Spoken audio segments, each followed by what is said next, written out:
Biyernes na naman mga kababayan, alamin na natin kung kasing bilis din ang pagdaan ng araw ang pagpapalit ng panahon hanggang sa weekend. Ihahatid yan ni Pag-asa Weather Specialist Ana Loren.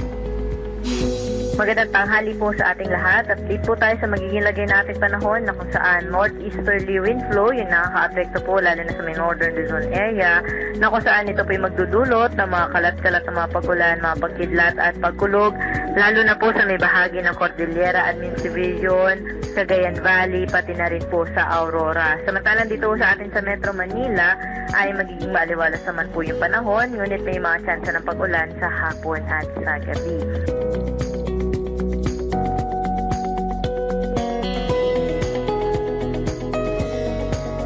For our 3-day forecast, in-expect natin na itong Northern Luzon area ay patuloy yung mga karanas ng makulimlim na panahon at may mga kasama pong mga pag-ulan. Pero dito sa atin sa Metro Manila and the rest of the country, patuloy naman po magiging maaliwalas yung panahon. May mga pag-ulan pero panandalian na lamang sa hapon at sa gabi.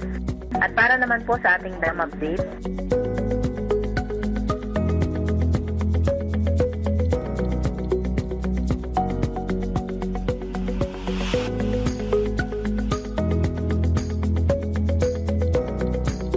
at yan po yung latest dito sa Weather Forecasting Center. Ito po si Ana Loren. Magandang tanghali po.